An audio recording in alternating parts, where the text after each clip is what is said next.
솔로몬 왕의 통치는 40년입니다. 40년이면 상당히 긴 시간입니다.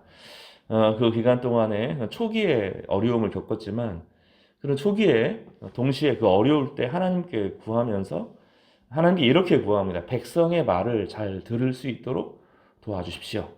백성들의 말을 잘 이해할 수 있도록 도와주십시오. 이렇게 간구합니다. 하나님은 그 기도를 응답하여 주셔서 그 지혜, 백성의 말을 잘 깨달을 수 있는 지혜일 뿐만 아니라 그 온 하나님의 말씀을 주셔서 그 모든 것을 다스리고 통치하도록 도와주셨고, 외적으로, 경제적으로, 군사적인 면에서 또 땅의 영토 면에서 최고의 하이라이트를, 최고의 정점을 찍게 되는 일이 벌어집니다. 그러나 솔로몬은 이 솔로몬의 지혜의 한계는 다윗과는 좀 달랐어요. 다윗은 고난 가운데 얻은 삶의 지혜입니다. 마치 다윗의 지혜하고 다윗의 지혜는 마치 야고보서의 지혜와 같고 또 사무엘서에 나오는 수많은 고난 가운데 마음 중심에 하나님을 의지하는 지혜였다면 솔로몬에게서는 삶에 고난이 없었어요. 고난이 없고 머리를 굴리는 거죠. 일종의 그 상황들을 파악하고 사람들의 마음을 잘 얻지만 그 자신의 삶을 온전히 다스릴 수 있을 만한 힘이 없었습니다. 그러니까 고난이 나쁜 것이 아닙니다. 적절한 고난을 통하여서 하나님은 우리에게 삶의 규모를 보여주시고 마음을 넓혀 주시는데 솔로몬의 지혜는 그런 부분이 없었습니다. 솔로몬이 죽고 르호보암의 시대가 돌아오는데 르호보암의 이제 1절에서부터 5절까지 간략하게 나옵니다. 열왕기상에서는 이걸 되게 중요하게 정치적인 문제 또 여로보암이 어떤 사람인가 하는 것을 되게 중요하게 아주 자세하게 설명을 하는데 역대기는 그 부분에 대해서 자세하지 않습니다. 왜냐하면 그걸 하려고 하면 솔로몬의 어두운 걸 들춰내야 되거든요. 솔로몬의 어두운 걸 들춰내려고 하면 어떤 문제가 생기냐면 솔로몬은 어떤 사람이에요? 제사장들에 의하면 성전을 지은 사람이거든요. 또 이스라엘은 어떻게 회복돼야 돼요?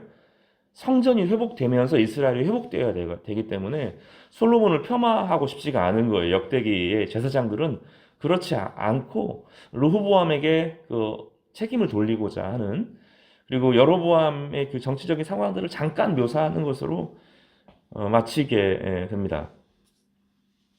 간단한 소개가 나오죠. 이제 르호보암이 솔로몬의 아들로서 왕이 됩니다. 르호보암이 어리석은 사람이 아니에요. 나중에 이제 그 후반기에 르호보암을 보면 그 사람이 어리석은 사람이 아닙니다. 그런데 어리석은 결정을 초반에 하게 됩니다. 왜 그런지도 좀 설명을 하겠습니다.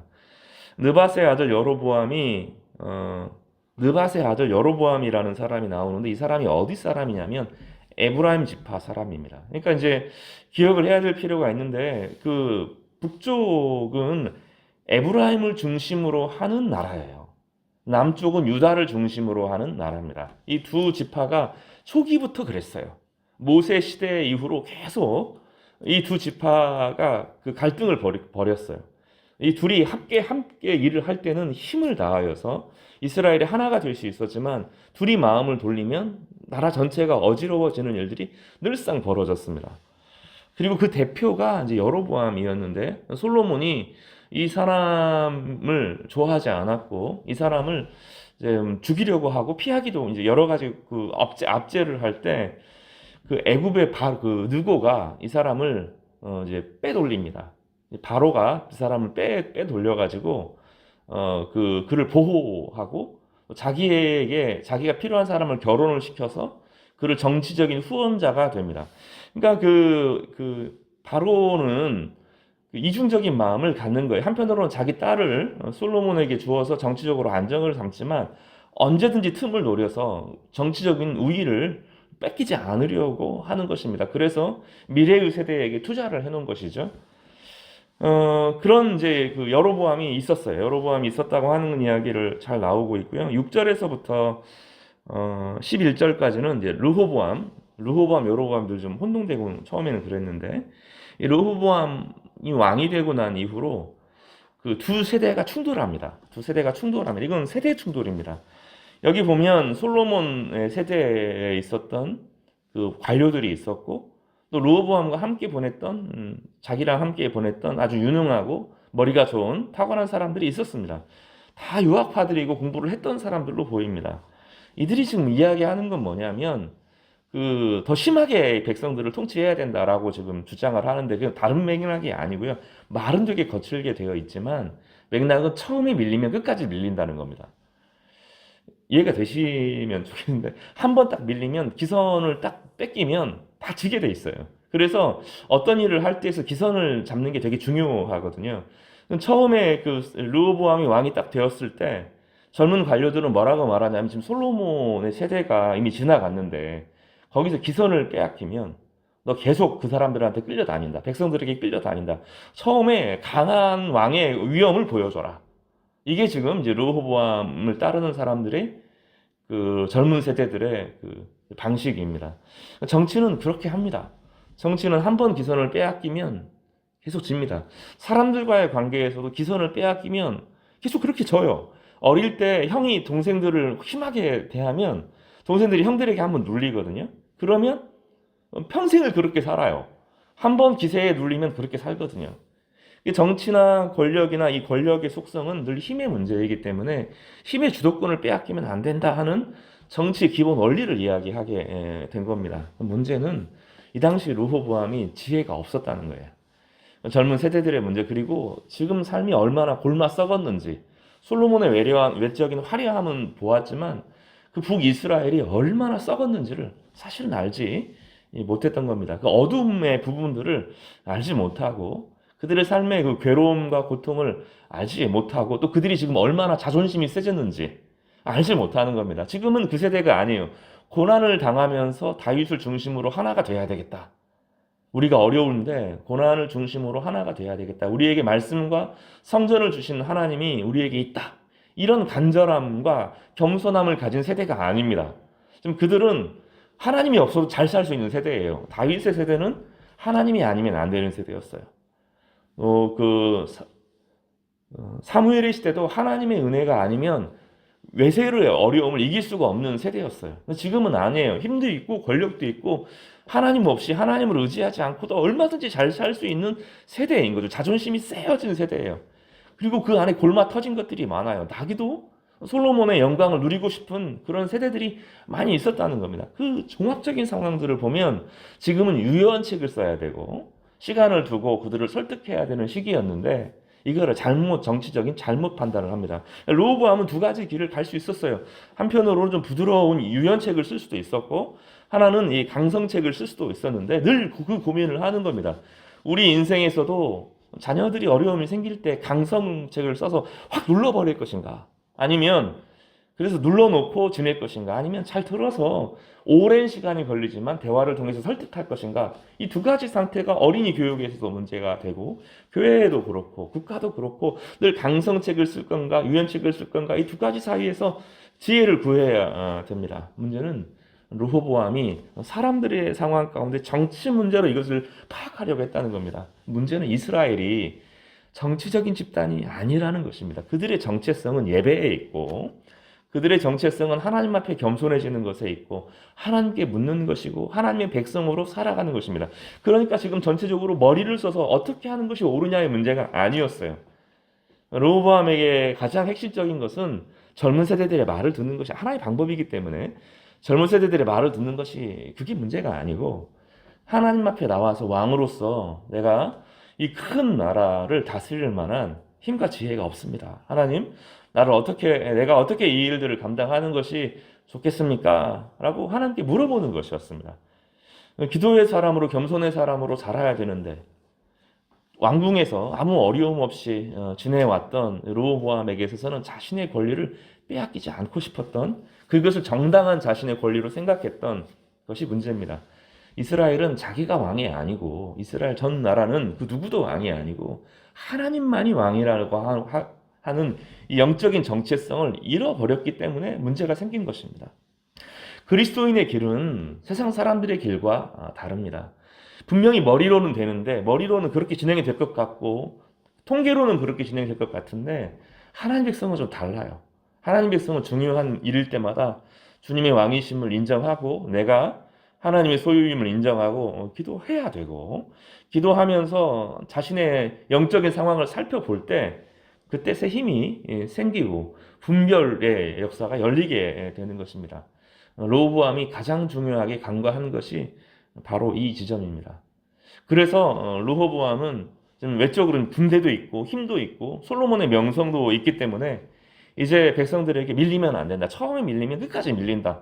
그런 마음에서 결정을 하게 됩니다. 진짜 르호보암의 성정이 약한 사람이 아니고 강경책을 쓸 것인가 유연책을 쓸 것인가 사이에서 강경책을 쓰기로 결심을 한 것이고 그러려고 하면 아주 세게 나가야 되죠. 말을 세게 해야 됩니다. 뭡니까? 내 손가락이 아버지 허리보다 굵다는 거예요. 나는 훨씬 더 능력이 있고 파워가 있기 때문에 내가 너희들을 압제하겠다. 이런 강성책을 쓰겠다. 내 앞에 함부로 말하지 마라. 나는 왕이다 하고 왕의 권위를 딱 드러내는 그 방식을 강경책을 딱 씁니다. 그렇게 나오니 이제 이스라엘 백성들이 네가 뭔데 이렇게 딱 나오게 되죠. 네가 뭔데 이러면 이제 나라가 끊어지게 되는데 서로가 힘의 대결을 하게 되면 이제는 옳고 그름의 문제는 사라지고 자존심의 문제가 네가 나를 무시했어 이렇게 되면서 문제가 전혀 다른 양상으로 벌어지게 됩니다. 한번 자존심 문제가 생기게 되면 안 풀립니다. 웬만해 가지고는 풀어지지가 않습니다. 지금 문제의 본질을 다른 곳에서 찾고 있기 때문입니다. 지금 문제는 그들 모두가 하나님 앞에서 예배를 중심으로 하나 되지 못하고 있는 것이 문제인데 그렇게 하지 않고 이 외적인 문제를 가지고 자존심 문제로 딱 불거지니 이 자존심 문제를 풀어가려고 하면 할수록 문제는 더 꼬이게 되고 더 어려워지게 되었습니다. 15절에 보면 이것이 하나님에게서 나왔다 이런 표현이 나와요. 왕이 이같이 백성의 말을 듣지 아니하였으니 이 일은 하나님께로 말미암아 난 것이라. 여호와께서 전에 실로 사람 아히야로 하여금 느밧의 아들 여로보암에게 이르신 말씀을 응하게 하려 하심이더라. 하나님은 이스라엘 백성들이 지금 너무나 많은 힘을 가지고 있다고 생각하셨어요. 영적인 상황에 비해서 영적인 능력에 비해서 너무나 많은 것을 누리고 있다고 생각했어요. 그러니 안에서 썩게 되고 우상숭배가 들어오게 되고 음란의 문제가 들어오게 되고 탐욕의 문제가 들어오게 되고 내부적으로 썩고 있었습니다. 그것은 하나님 보실 때 좋지 않은 것입니다.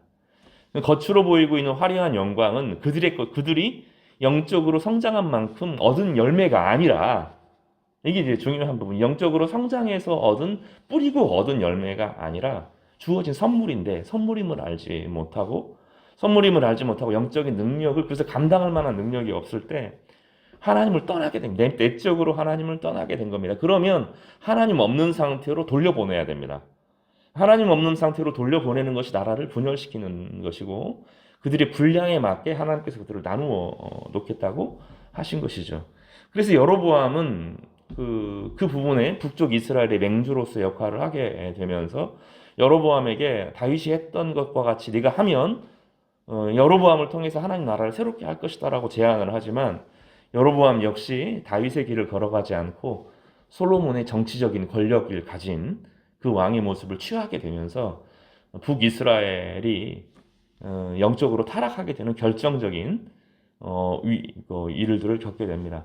나중에 여로보암은 그 제일 남쪽과 북쪽에 금송아지를 만드는데 금송아지를 다른 이름을 붙이지 않고 여호와다 이렇게 불렀어요.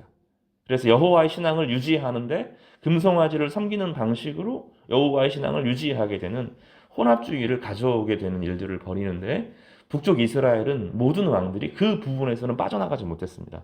나중에 외국 우상들이 들어왔다가 떨어지기도 하고 왔다 갔다 했지만 그 금송아지 신앙을 버리지 못하고 결국은 그걸로 망하게 되는 비극을 겪습니다. 마지막에 보면 르호보암이 역군 감독 하도람을 보내어서 그 이스라엘을 이제 자기 힘으로 다스리려고 하다가 이제 반역이 일어나서 쫓겨가는 장면으로 이야기를 마치고 있습니다. 한 세대가 이렇게 쓱 지나가 버려요. 시간이라는 게 참 짧아서 우리가 집중해서 무엇인가를 할 수 있는 시기가 많지 않아요. 그 시기가 이 가장 결정적인 순간에 르호보암의 가장 결정적인 인생의 순간을 놓치면서 이스라엘을 분열하게 합니다. 모든 책임을 르호보암에게 돌리면 안 됩니다. 이 책임은 누구에게 있어요? 솔로몬에게 있습니다.